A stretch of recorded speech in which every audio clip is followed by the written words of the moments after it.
Maybe, I do. The one painted by the rest. Yeah, all came out. Sometimes, not a lot. And for a lot of us, it was our first time.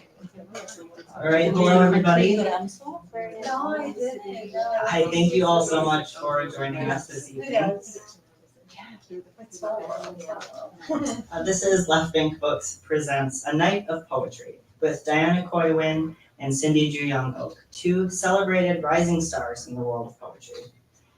So some notes before we begin. Tonight's event is only possible because of your support. When you support Left Bank Books, your money goes directly into your local economy. So it funds your streets, parks, and more.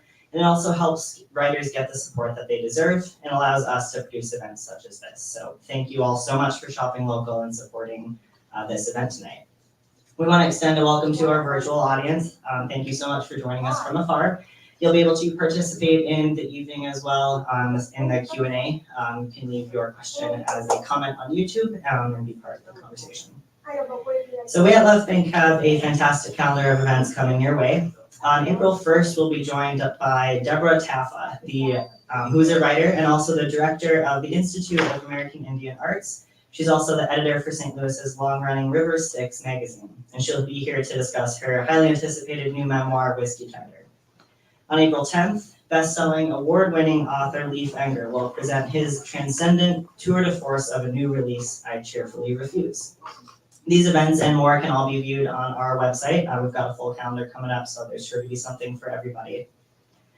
For tonight's event, we would first like to extend a thank you to our partners for this event, the St. Louis Poetry Center. Since 1946, the St. Louis Poetry Center has been supporting the literary arts in our community through poetry readings, education, community programs, workshops, and more. They're a wonderful part of the community, so we're very happy to be working with them tonight. And now for our poets this evening. Poet and multimedia artist Diana Khoi Nguyen was born and raised in California. Her debut poetry collection, Ghost Of, was a finalist for the National Book Award and the LA Times Book Prize. It received the 2019 Kate Tufts Discovery Award and the Colorado Book Award. A Kundiman Fellow and a member of the Vietnamese diasporic artist collective, She Who Has No Masters. Nguyen's other honors include awards from the 92Y Discovery Poetry Contest, Key West Literary Seminars, and the Academy of American Poets. She teaches creative writing at Randolph College Low-Residency MFA and is an assistant professor at the University of Pittsburgh. Diana's new book of poetry is titled Root Fractures. As Terrance Hayes writes, there is nothing that is not music for this poet. Poetry is in the gaps, the silences, and the ruptures of history. Our second guest for this evening is Juyoung Ok. Cindy is a writer, editor, and teacher of poetry. Her debut poetry collection, Way Toward, won the 2023 Yale Younger Poets Prize. She is a McDowell Fellow, and her poems have been published in The Nation, the Yale Review, the Massachusetts Review, and elsewhere. Ok was the finalist for a 2022 Ruth Lilly and Dorothy Sargent Rosenberg Poetry Fellowship, and has served as a Poetry Foundation library forms and features visiting teaching artists. Monica Yoon describes reading her poetry as like witnessing the Big Bang in a close-up slow motion. Infinite collisions of syntax, thought, and emotion, pyrotechnic, and glorious. Both of our poets this evening are going to be doing a reading. They'll then be in conversation briefly with each other and all of us as well, answering your questions. So to start us off, please welcome Diana Khoi Nguyen.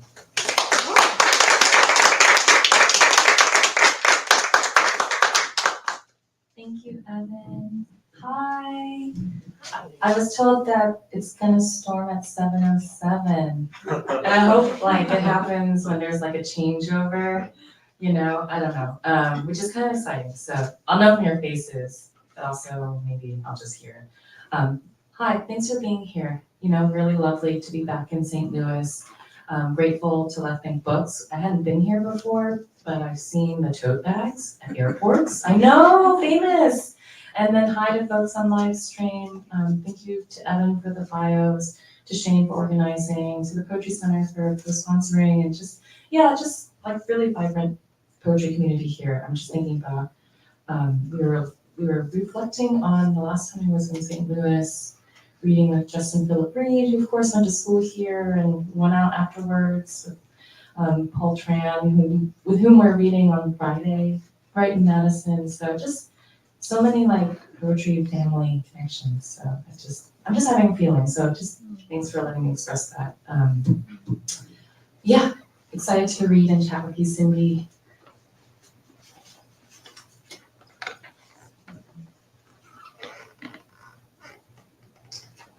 Selkie weaning young. Finding her hide, we trailed fingers down, then against grain fur, thrusting shoulders into its waxy skin. This is how she found us, hands twisting peach halves from a core, a past draped about us like a cloak. Her form in the sound, a pandan leaf peeking through milk.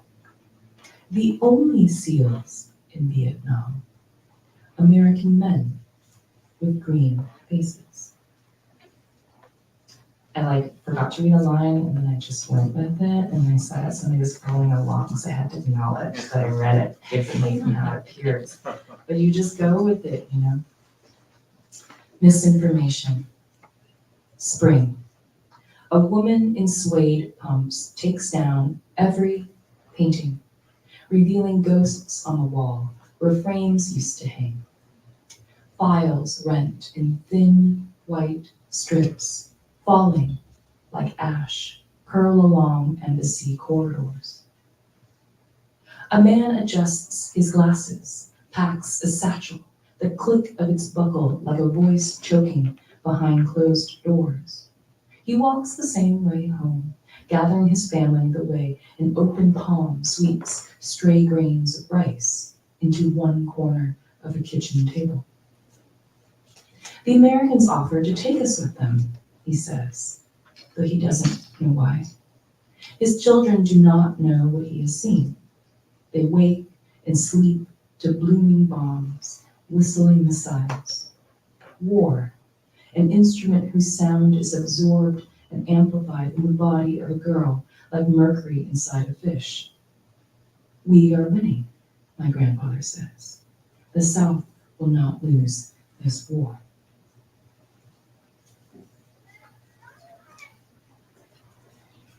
There's a couple series, actually maybe everything is a series in the book, and so there's just a few titles that kind of repeat. So one of them is Doi Moi, which is the poem that I'm about to read will explain what it is, but I wanted to share that I only learned that Vietnamese English was not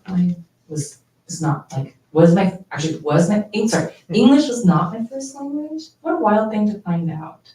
To discover that you actually there's archives where you're speaking another language and you're like, I don't remember that, right? And actually in that period in which you discover that, you're actually trying to learn that language, trying to be literate in that language.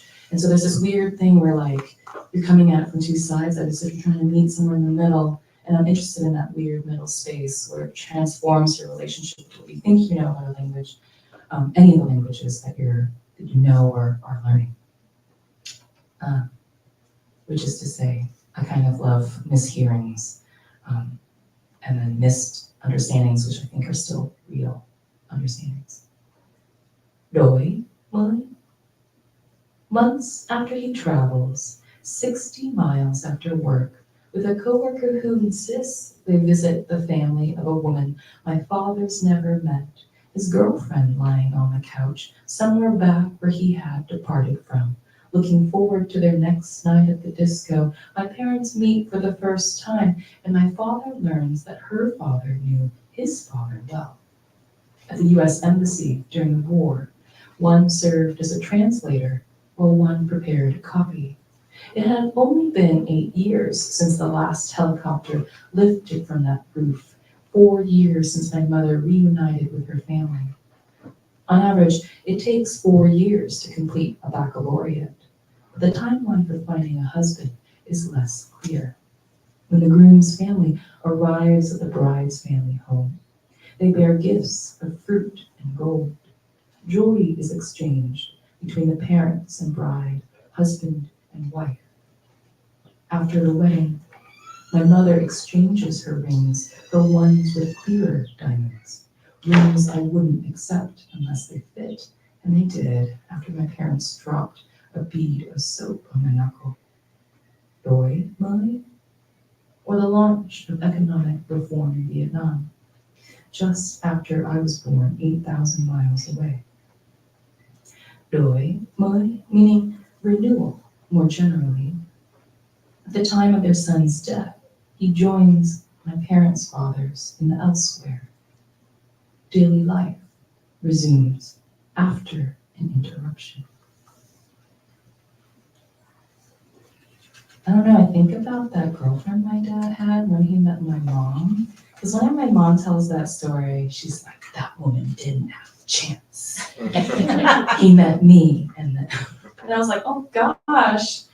And then it's just like, I'm actually not grossed out, but I'm just like, I have this fondness for imagining my parents in their 20s, you know? And like, so my mother, she's very like a checklist, she's like all about algorithms, she's like a computer programmer. That's not to say that all computer programmers are like that. But like, you know, for her it was like, stay alive, get out of Vietnam, did that, get a college degree. And the day that she graduated, she asked her mother, how do I get a husband now?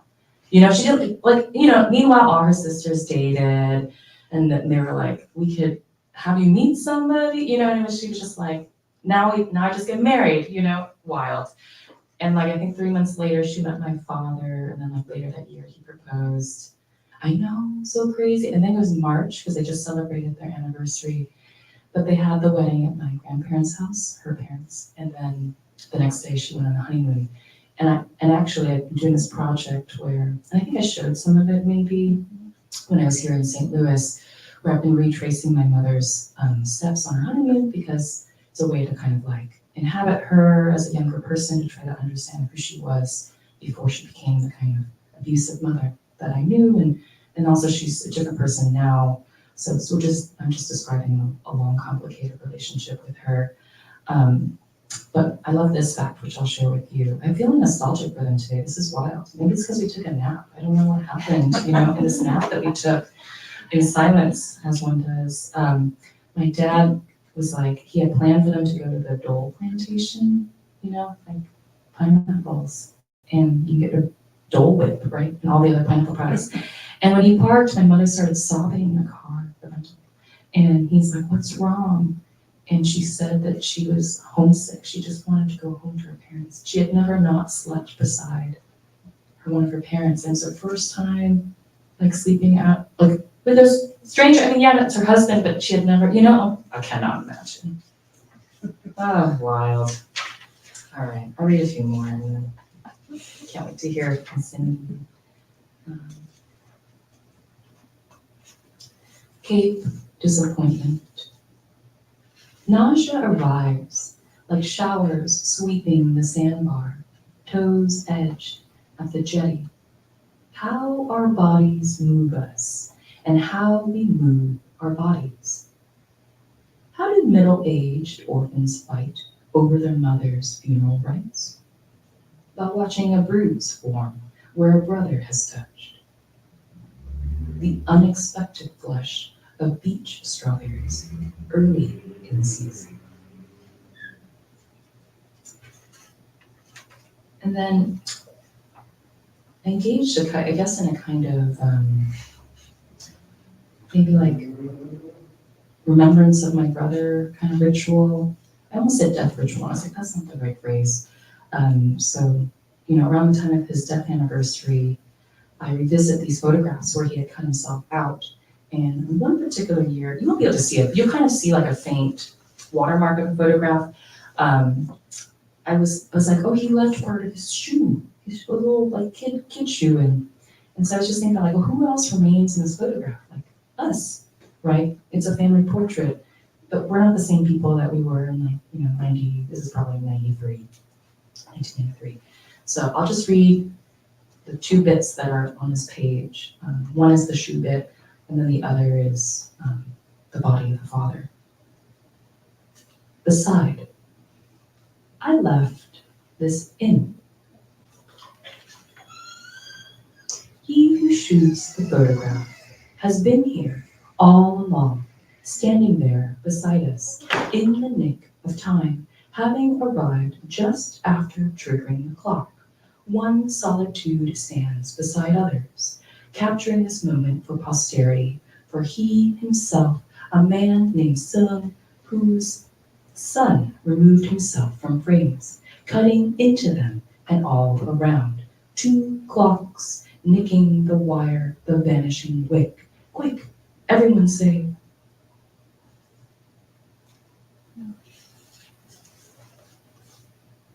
My current project that I've been working on, which Cindy has seen, because we were writing together in October across state lines. I feel like I've been talking a lot about my mother in my work, and so I'm trying to see my father, where there's this weird thing that I've been going through in therapy, and it's fine because you're all strangers, so it doesn't matter that I share this, it's like in law. I had always thought that he was a victim like one of us, even though my therapist is like, well, he was an adult. He was a parent. He was supposed to protect you. And so I have to reconcile this person that I saw as one of us as somebody who failed to do that. And so I feel really tremendous sorrow. And it's really, I'm able to see it now because I have a child, and I'm seeing now how empty and absent he is, even though he's present in the room. And I wonder if he was always like that, and I had just poured into him what I wanted to see. Anyway, subjunctive. When the tide returns, who advances, smudging pockmarks off the mud flats? Off the floor of her bunker, my mother lifts her heels so she might see. This is as tall as she'll ever be, and even in hiding, she grows toward light. Though she cannot see them, she knows how clams nudge deeper under cover. One limb slips out from a crack. Slipping into sand is like slipping into shadows, where running takes the form of waiting. Many years later, her daughter rewinds the mother's wedding. Rewinds and pauses, pauses and rewinds, trailing her finger along the wrinkles of the transferred tape. There you are, when I find the woman I know in a girl I'll never meet. Rake your hands slowly through the mud until you run into something. The bride lifts her gloved hand to ward off sun. Buddha help us when we go to war. Thank you.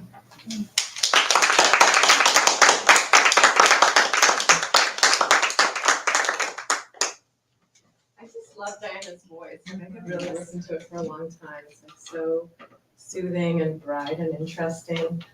Thank you so much, everyone, for being here. It's so amazing, and we're so glad to be here, and it's very special for so many people who love poetry to come and spend this time with us. It's really an honor, and we'll always be grateful. And today I'm thinking I have someone in the audience who is a friend's dear mom. And so I wanted to read this poem, to start with this poem that's addressed to my mom. And after I had written it and, I was going to publish it, I was so nervous because I was it's so personal. It's about my mom. It's details about her life. So I went and I went line by line. I wanted to explain to her, if you want me to take anything out, I also don't have to publish it. And the poem's called Mama, I Am Sorry. And she was like, I love it. She was like, what magazine? What's the name of the magazine? I'm going to buy extra issues. And my dad was overhearing and said, oh, interesting. No, Papa, I'm sorry. Maybe the next book. So this one's called Mama, I'm Sorry. For the stillbirth and the live ones. For my books, degrees, and all the other ways I have betrayed you. For unlinking our arms a dozen times the year before your surgery, unconvinced you needed the relief. Until the afternoon I walked up from the subway station and that before you saw me, I then watched you on the street, alone without even a rail, lurching and winding. The calls, of course, that I did not return, the care I would not acknowledge out of cowardice, and a hope to never need you or to need anyone. For every question I refused to answer or did not answer generously, for remembering the orange juice you put in the guacamole and the sprouts washed in hot water, that this list, like your prescriptions, deliveries, and the group chats, will end before either of us is ready. About the rug you saved for, and the man who pretended not to speak the street language, you're holding up the cash as you pointed to what you wanted. I'm sorry, he said, I can't understand you. You know, Oma, that I am sorry differently. I promise you I will not say it to be cruel or polite, that never will I be so banal.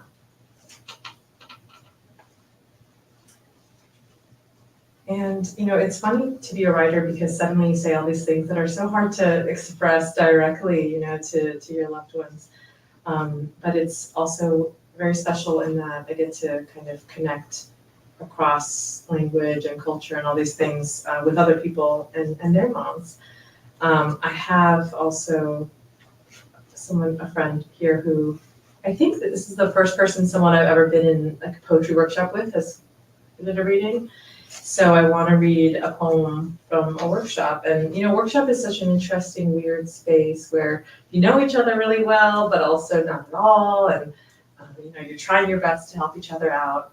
And I think it's this spirit of writing, even when it fails. And I try to remember that as a teacher now, you know, like it's okay if it fails. It could be a part of the kind of experiment of the workshop. So this one's called Ceremony, and it's made up all of dreams that I would keep.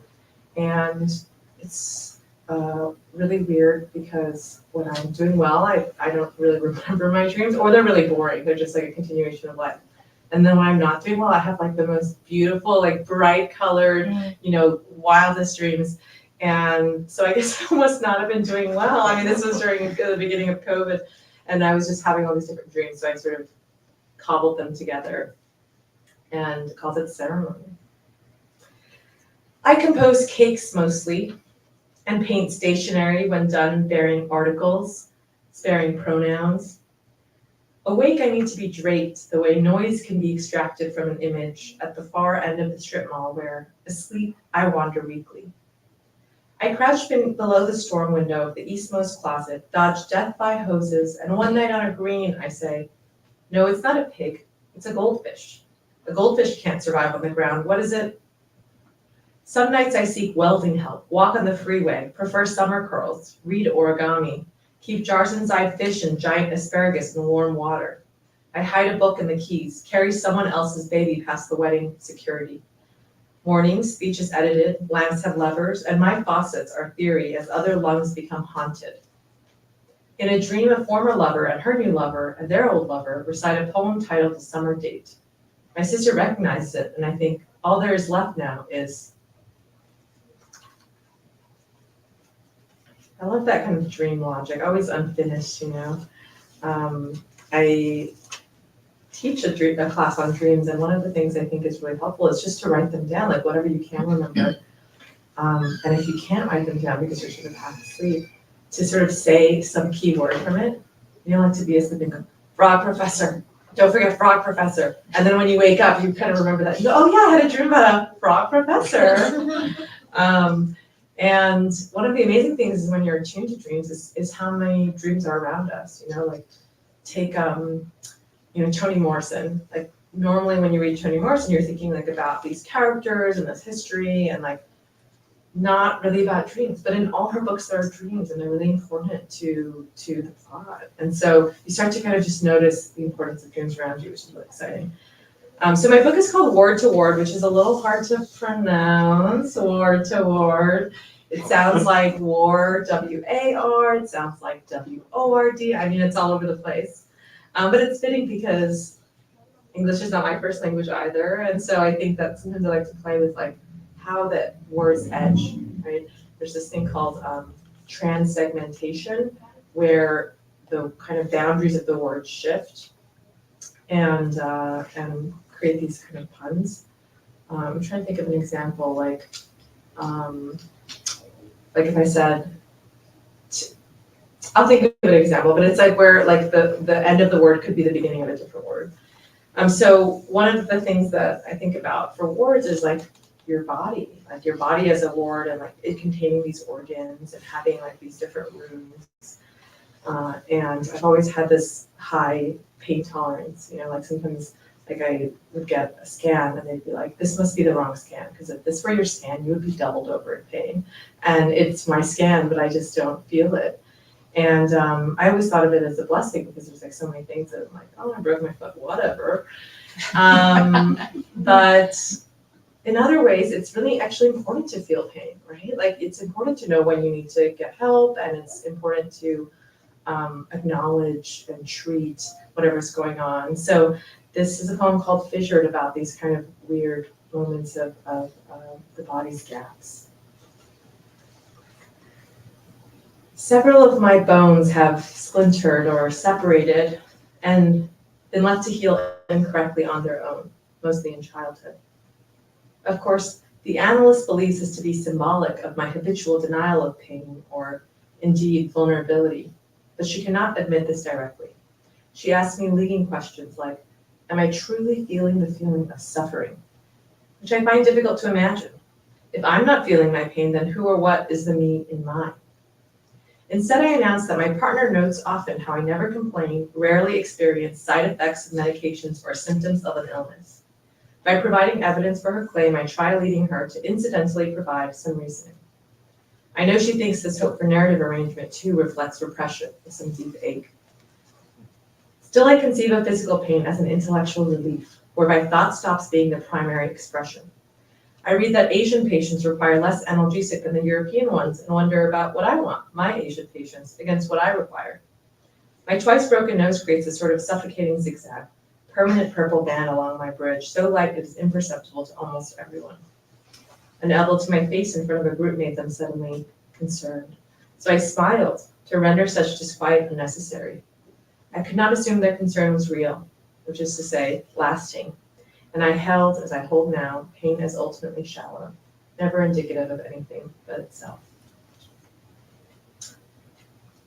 I think when I got married, which was like just like a courthouse, like very casual, the guy was like in a hoodie. Who the guy who married us was like wearing a hoodie. We were like, oh, like you're such a hypochondriac. Like I never go to the doctor. Like maybe we'll average out, if we have kids. Because there's this sort of like awareness, attention to the body that I think can be learned. It can be a family thing too. So I want to also think about space. I'm thinking about dreams and time, and one of the things that I think the wards of my book include, including hospice ward, including the psych ward, like these spaces that hold people and hold grief and hold humor too. One of them is the street where I lived in college and really loved. All my friends kind of lived in the same area, and it was a very sweet time. And then returning a few years later, I felt like such a pang, and such a love. So this one is named after the street, Park Street. It could be named after any Park Street. There's a Park Street here, but it's named after the one in my. Everyone is envious of those more alive than them. And when we are not aware of this, we are directed by spite. I once felt a long absence of the magic. And the summer after the sense passed, I visited the city where I had been young, walking street corners on which I had cried out of an absorption with an idea of myself and with a desire to be witnessed, to be made public. Curtains were drawn in the room where I had been changing when I noticed a man walking repeatedly past, presumably to watch the silhouette of a nude figure through a crack in the linen. Longing is always a threat, but that which is longed after is not the threat, nor is it the threatened.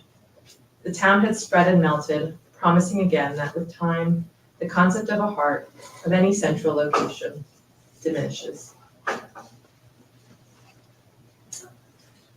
I had such a strange experience when I was living in Iowa City. Actually, I was supposed to come to St. Louis, and then it was COVID, so I never made it, but we had big plans. But when I was living in Iowa, there was a day when my partner said to me, oh, there was a shooting, and it was at a massage parlor. And immediately, I don't know what to tell you, I just like started saying what happened. Like it wasn't public yet what happened, but I just like felt like I knew. And I felt like something in me was like, this was always gonna happen, you know? The shooting in Atlanta. And then at the same time, I was thinking about Atlanta, and I had been there with a friend, and I had such a good time. So I was like thinking about like dancing with my friends, like niece and nephew, and you know, all these beautiful things I got to do in Atlanta. So this is a poem I wrote like shortly after the shootings there in 2021. In Atlanta, I danced with the niece of a friend some springs back, a trip on which their matriarch called me family. That winter, the city was a shock of snow, and she wrote asking for tips on uncovering her paled car. She had told us already of the white hoods who march, how she had watched outside church at 7 in black pigtails. Last week I heard shooting and massage, and the instant of hearing knew, then said all that had not yet been recorded. From form to form, I always was a good tester. Fill in the blank, circle the best. When the checkbox of our kind is mowed, there is not a fear of new attention, but of what is revealed as abiding. Realities confirmed about my beautiful and disposable body, effortlessly edible, after all a symbol, even in hiding. And my title metonym for wartime sex, compulsive lure, and cheek to chink our famous flatness. Breasts, feet, eyes, consciousness. Every mother knows that any child's long life is a sustained surrender. The math of one man's really bad day are millions of hearts buried.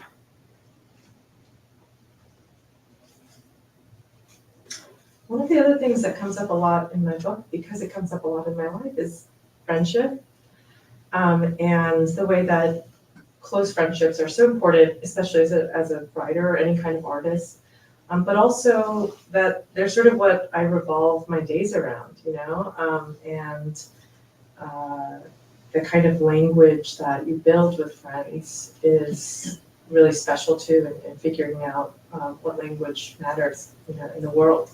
So this is about the nicknames that sometimes your friends give you, just for you, called terms and conditions. You call me Ho. It's short for home. A cockroach falls from a chandelier and my bodega loyalty fluctuates in pace with the funeral's bloody nose. I've been eating trees my whole life, which usually made me more patient, but more cruel. Recently, I sit on a porch that wraps around that nest, the house that used me.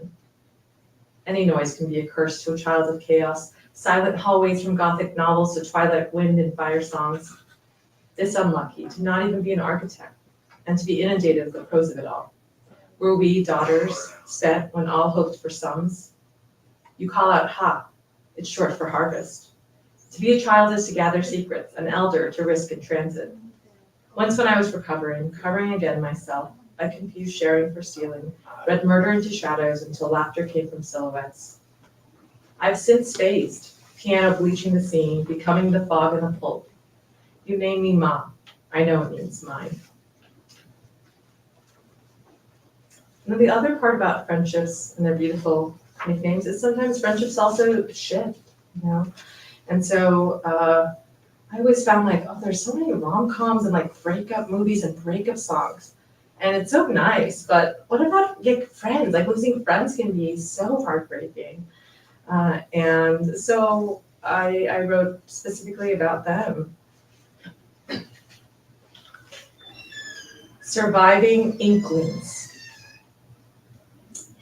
You lose friends to both death and unusually lively withdrawal, as well as give some up, as anticipated, to misunderstanding. You leave those you assured you would not leave, and 2 people have left you in silence and without reason, but presumably because of your intensity, which you have long heard from friends, never lovers, for whom it was the draw. When you leave, you rarely think about those left, so perhaps such it is for those who leave you. Typically no story, every tensile explanation partial, every narrative convenient and changing. You reserve the secrets of theirs who remember, pray occasionally for their families, and praise silently, some whistle of generosity you witnessed. You forget the contour slowly in the long second leaving. Neutrality as structure you learn to glamorize, the way you have come to imagine drawers as rectangular. Under limits of the boxy entry, you think of cities as grids. Describe a bird as a tint of ink, forgetting that ink can be any color. I'm going to close on a poem that's addressed to a friend, just because I'm on the subject. And this is actually a friend who is in Missouri. Sadly, he's in prison, I think in another part of the state. This is a friend from childhood. We got to know each other when we were 10 at an evangelical camp where you had to do construction work at 10 years old. I mean, we had a great time, but it's funny looking back on it now. And we kept in touch. We were on the phone. And then when we were 14, we lost touch. But, I was starting high school. And then I didn't realize this until later, but he was in juvie for 2 years. And then as soon as he got out, he was back for a really long sentence for most of our adulthood. When we got back in touch in our 20s, and I had gone to college, I was teaching high school, he was sort of having me like, what is it like, right, to be in the world, to be like an adult, because he was just a kid. And so he really asked me a lot about the outside. And then sadly, he's back in, and I think it's just a reminder that sentences, whether it's a syntactical sentence, like how I'm speaking to you, or a sentence like a carceral sentence, sentences beget sentences, right? But this was a poem I sort of wrote to him about my fear that he would be disappointed when he got out. He hadn't seen stars in 9 years, and he was like, it's going to be amazing. My first night, I'm just going to stare at the stars all night and not sleep. And I was thinking, well, there's a lot of air pollution. You might be surprised. A lot has happened in the last, few years. So it's called orientation. There's orientation back on the outside. The stars are less bright than the pictures, I report. To a friend who, after 9 years in prison, is still shocked that when we were 10, I had not seen a cow. When he asks me, tenet of the language in which I meet him, what the outside is like, I offer reluctant lines. The birds sound more and more like our lines. And some have begged for one that runs in a minor. The quiet is so expensive in this calendar, which runs on the logic of paradise, i.e. of grief. Attitudes toward bells are proportional to proximity, as public music relies on the worship of intimacy and a belief in the work. To foil regret, to regard cement as liquid, to fade eventually well. In love, the teenager's eyes widen and their grammar shrinks. Form outlives us, but barely. Thank you so much again for being here. We're gonna chat a little, get you out before the storm. That's our goal.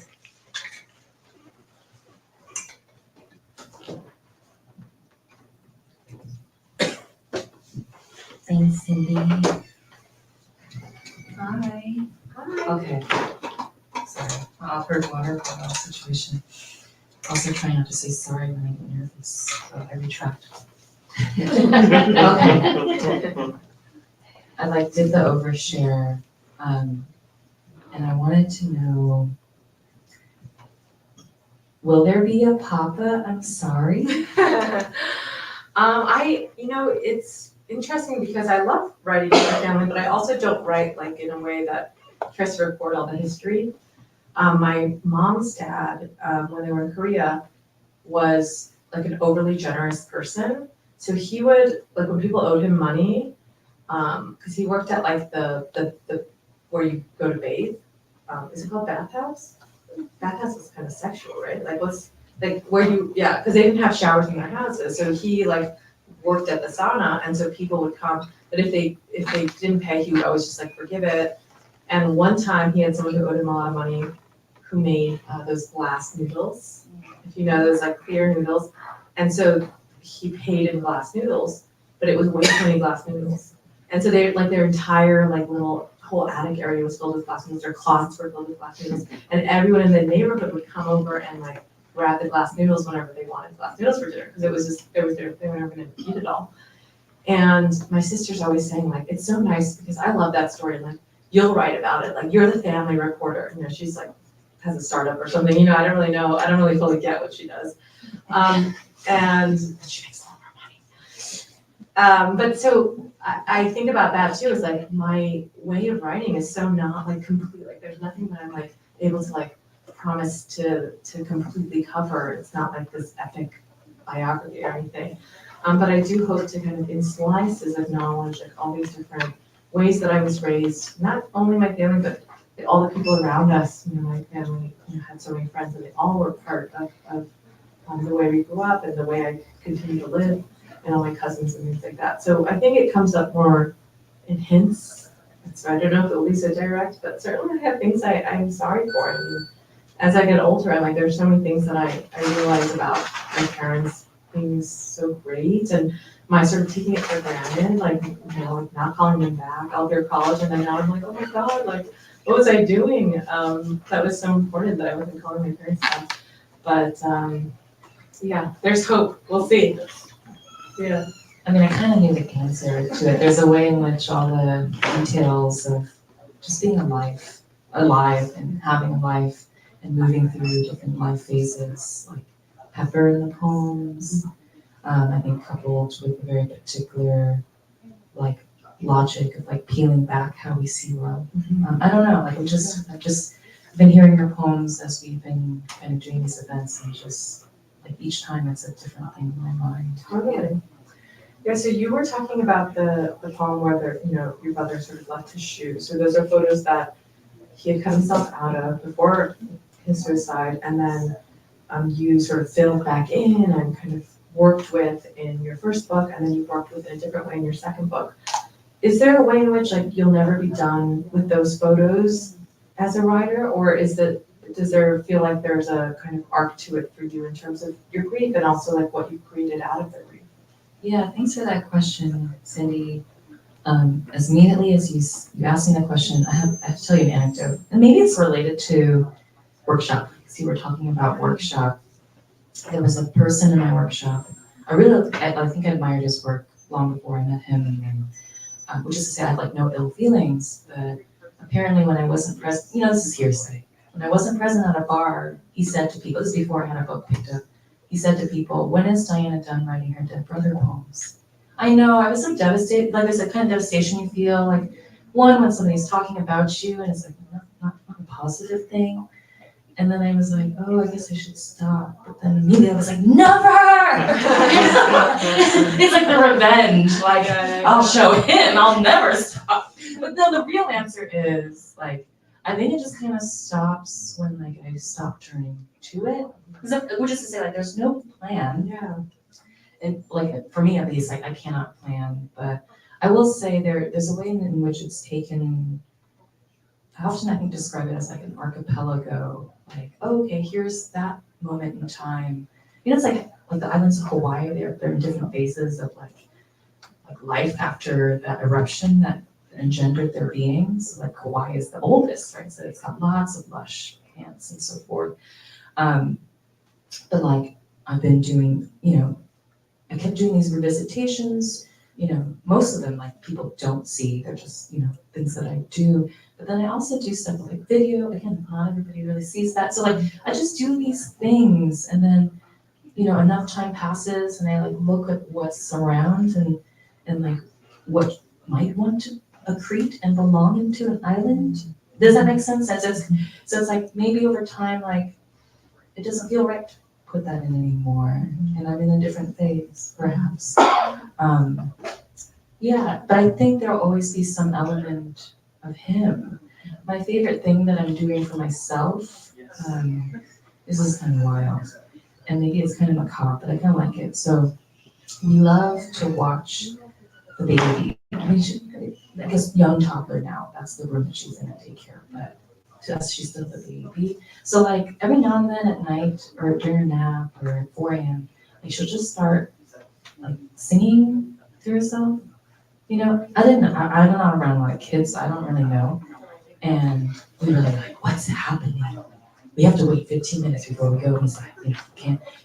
That's like a trick, I guess. But I started having this narrative, which is like, my brother's in there, and they're singing to each other. And maybe that's kind of weird and spooky, but I kind of love, like, I don't know what she's singing or who she's talking to, or she's just talking to herself.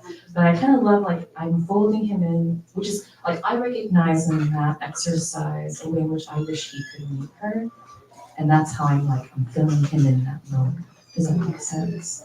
Yeah, and I also love, like, Diana has this way of thinking about death when people die, that it's not like, oh, you would have been 33, but oh, you are 7 years old as a ghost. And I find that really moving, especially, I'm at the age where my grandparents will be dying, I just have one left. And it is so moving to think about someone very old as something very young in the world. And I think it's a nice inversion. I guess that's kind of what you're doing too, is like thinking about the song and all that it's echoing from. Yeah, like to think of it less as like a place of loss. I mean, yeah, it's a loss, but that this loss is now somewhere else. I feel like because you taught physics, you probably know more about physics, but in my brain, like there's like a kind of physics to this. Like this matter is now somewhere else, just manifested differently. I also only have one grandparent left, and actually recently it's so spooky. I lost an in-law on my brother's anniversary. And I remember on that night when we put up like the food altar to my brother, we also put out my in-law's like favorite dish. And I remember saying to my brother, like, look out for baby George. He's born today. Like in the ghost life. And we just like, you can feel really sad, but also it's like, okay, like now they could be together, which is, everybody has their own kind of mythologies. Yeah, we do this death anniversary, even though, my family's not Buddhist anymore, they're Christian, the one thing that we still do, we don't do the full altar, but we still go to the grave and we bring some stuff. And we bring my LA grandfather, we bring his favorite drink. My grandfather was an alcoholic. And so we bring his favorite drink, this like rice wine called mekali, and we always like pour it into the grave and say like, don't drink it too fast, like, you don't want to feel drunk. And there's something nice about that kind of return to the ground, like it's all sort of connected. Yeah. Oh, I love that. Yeah. I know, like, whenever I go to the Asian grocery store, unfortunately named Oriental Market, where I live in Pittsburgh, we try to just call it the OM. But there's a whole section where you can buy like the incense that you burn at the altar. But then there's always like paper money, because you can just like burn the money to offer. But like I've been like in Orange County, there's like, like model of like Mercedes Benzes, there's just like a whole like whatever you could dream to offer, but like to send to the folks, like to the altar to give them to the afterlife. So this brings me to a question. I actually never asked you this. Are there any kind of, so maybe not funereal, but or just like in terms of ancestral memory, but are there any rituals you engage in related or unrelated to writing? I'd love to hear. I think that I do pray. I think that I also try to walk, but I don't have any sort of strict practices. Do you? What are your rituals? I don't think I have. I mean, I only have I just wake up and I'm like, what should I do today? Yeah, I'm kind of like that. I Well, don't have so that usually many. it's already preordained. Yes. Only rituals if I'm gonna enter into difficult subject matter, just to help extract me from it. But that's something I just learned because I was like a wreck. But actually, I'm just thinking about you have a poem that you didn't read about superstitions, which I think is kind of related to ritual. It's like ritual but quirk, Yeah. But I'm wondering if we should turn to you all who've been listening, because I want to hear your voice. Yeah, anything And that or you folks on the live stream if are you're curious about, we're open. It also doesn't have to be about poetry and Thanks for being here. It's intimate, so you can just hang. Yeah. How do you know when a poem you're writing is finished? Ooh. So I'll just say it, repeat it for the live stream in case so how do we know when a poem is finished?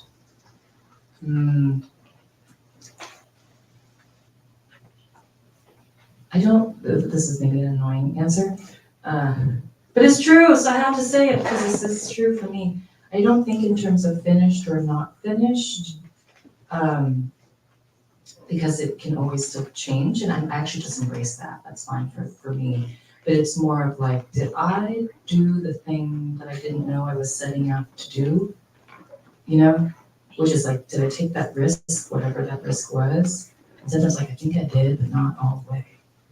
And I'm actually, I don't really revise. It's just like, okay, thank you. I'm gonna do it again. Does that make sense? So that I only know when I shock myself at the end. So, and then I'm like, oh, shit. Can I look at that for a little bit? So there's a sense of that, right? And then there's like another phase where like, oh, does this belong in a thing? Right? Then that means like, oh, can this be public? Do I want this to be public? So there's so many phases to finish. So thanks for, yeah. For me, there's two factors. One is irritation. So like if I'm reading it, I'm like bothered by something where I'm like, oh, I said that again. Or anytime there's like, I need to smooth that out. There's like this feeling that like something's wrong and I'm like feeling it. Then the other factor is time, because I also cannot know, like even in the moment if I'm feeling like it's done, I don't know if it's done. I can't trust that moment. I have to wait, might be months, could be longer, could be years. And then once I can return to it and it's kind of, I don't have anything else to fiddle with, I can feel like there's something, there's some finishedness. And what a good feeling. Yeah. So the way that the two of you read is very different, even though I feel like the poems were very much in conversation. And so I was wondering if you could each talk a little bit about the ways in which you approach rhythm and sound in your work, and kind of how that plays across the page, and also how that plays across when you read for somebody, and kind of how you're thinking about those aspects as you write. Sure, I'll repeat the question as best as I can hold. So the question was in part, how are we thinking about sound and rhythm in our work, but also embodying that via the reading / performance of our work?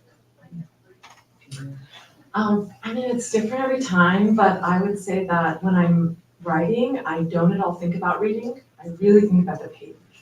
And so it's kind of a exciting mediation when I'm there reading it out loud, because it's a totally different thing, it's a totally different world. I mean, the feedback I get is usually people say, slow down a little bit. That's the number one feedback I get. But number two, people say, you know, it's so funny you read your poems kind of the way that you talk. And I sort of feel like that makes sense to me, because I also talk to like children the same way I talk to like my colleagues. You know, like I don't have as many modes, and so I think that I just stay in that way that feels naturalistic for me. Wait, can I say, I think you've been slowing down this. Oh, good. Everywhere I go, someone's always like, loved it. Just like, slow down. I feel like I never said it to you though, because I'm happy to receive it, and it's different. I'm so lucky because I get to see all the permutations of Cindy, and each time it's different. But you have slowed down. Yeah. Whoa, okay. The first thing I think about, I'm gonna do this in reverse. Especially because I was writing work that I wasn't thinking about like reading them aloud, because they're visual, and then they're in a book, and I was like, oh shoot. And then I was like, okay, I don't know music, but it's sheet music, so I gotta just do it as the person wrote it, and that person was me. Well, what did I want? You know, and so it's like that kind of weird, what is that? I'm not using the right metaphor, but it's like I'm a dramaturge trying to figure out, I'm mixing kind of genres here. So there's that, right? And that helped me actually way back. Anytime I ever have to read, because I'm actually extremely shy. I was really extremely shy and an introvert. But I'm like, well, if the script said this, I just have to do it. It's not me. I'm just like an oboe doing the thing. Okay, so that helps. And then this is really wild. I didn't tell you this. As a child, my parents didn't read to us, but they would get us tons of books on tape. And one of them I loved. I just play side A and then flip it over to side B, The Velveteen Rabbit. I knew it by heart. I know, except I didn't know then who Meryl Streep was, but it was read by Meryl Streep. But I listened to it so much that I remember we were driving in our like 88 Camry to the YMCA. This is a very specific Los Angeles memory. To the YMCA, and my mother was like, Diana, you can't play this anymore because you talk like Meryl Streep. I know, but you don't, you're still like, you're a sponge as a child. And everything you hear, and remember, English is my second language, so we learn from how we hear it. And I didn't know, and I was like, but she sounds like, I can't even do it now. I'm embarrassed actually to even try.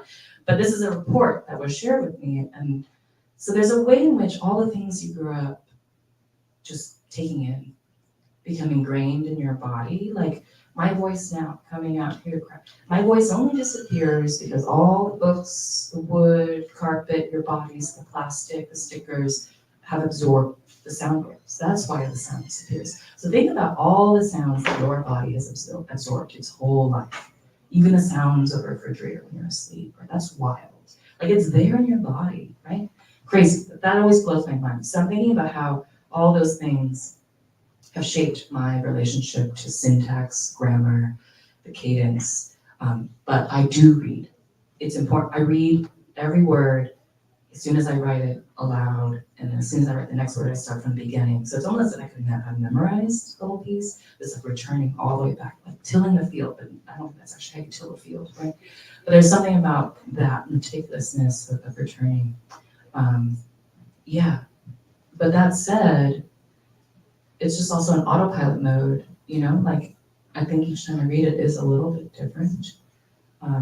What is that, like NPR voice? Yeah, it's like you just sound like, the okay reading voice, like, yeah, here's that mode, I press that button, here we go. So I don't know what I just said at you in terms of that answer, but the one I'll go with that I hope folks will try out is like, it's just sheet music, try it out, which is you interpret, and depending on where you're feeling that day, like even though, yeah, it's your speaking voice, Cindy, but it's like captured in that is your mood, what you ate, how your body's feeling. Not that I would know, like per se, but yeah. Thank you. Thank you. You're both teachers, which is probably a common marriage of being a poet and a teacher. Can you tell us a little bit about how you balance those two related-ish skills and uses of your time and energy? So how do we balance being poets and teachers? This is a great question for us because we do it so differently, I think. For me, I'm actually often writing more as I'm teaching because I'm just thinking more about poetry. I mainly teach creative writing. And so I'm reading in a different way when I'm working with students because I want to meet students where they are, right? So they have all different styles, like all different goals, and I want to know what that is and to help them get there. And that means I have almost no sort of like anything critical is critical within those terms. So it's every student is different. And so I'm reading like wildly, like I'm reading all different stuff because I want to know what kinds of stuff my students are interested in. I want to know what I can bring to class that's going to be new and exciting. I want to read new stuff, I want to read old stuff. And so I'm thinking constantly about my students and I'm thinking about what they're bringing in and I'm like letting it sit with me all week.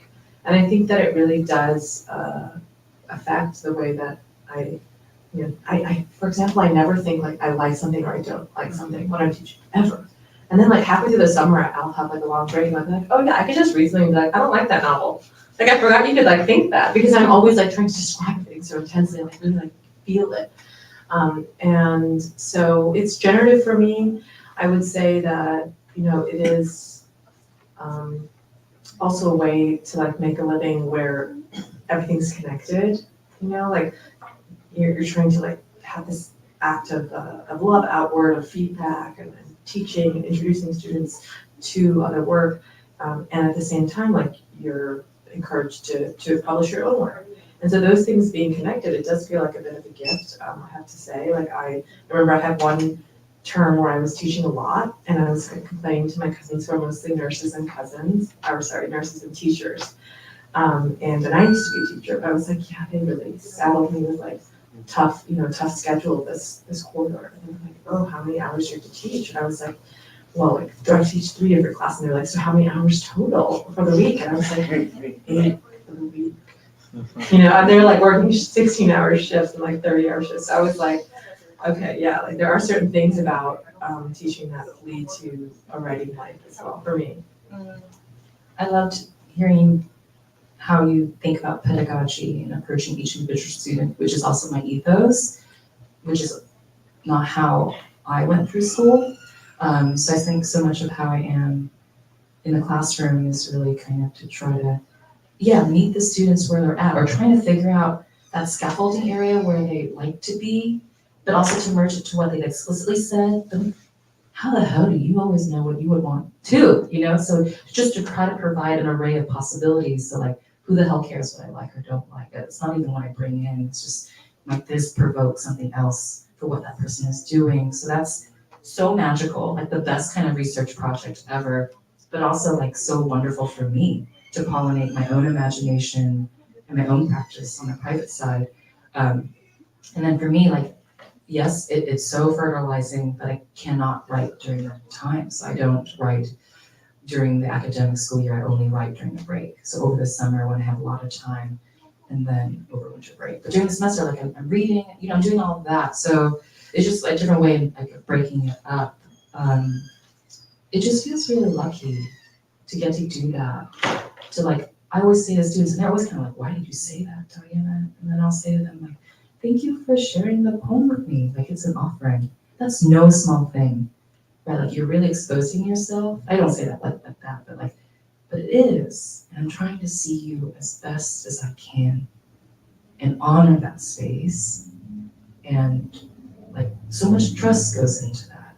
And like, I feel so lucky in it, but also like so much mental, emotional, and like just time labor. Like sure, hours teaching, but we were just talking about some of the students actually today after we woke up from a nap. I feel like we were in daycare. Nap was over, and then like we're gonna go do this activity now. And now it's time to eat. And then on the other side too, like I use this word scheming with my colleagues to like redo curriculum, right? It's outdated. Why do we need to have them take that class? I understand why it used to work, but it doesn't work now. It doesn't apply in this current moment. So what serves? So thinking then larger, right? And then just constantly like, how do we do right by the program, the students, but also, this is another thing, how do we incorporate community? So often it's so insular, no matter how big or small your city is. There's so many poets in the city of Pittsburgh, like how do we integrate and have generosity and kindness and like really listen? And I think a big part of that is like just trying to, now I'm going into weird territory. I'm gonna stop. I feel like I'm going beyond the question. But anyway, we're just trying to think about community, right? And so that's where my mind is. And I think it's a great question for us because we love both and we get to do both. Yeah. Evan, are we getting people out before the storm? There's no questions online. Okay. So let's thank both of our guests and everybody for joining us. Thank you.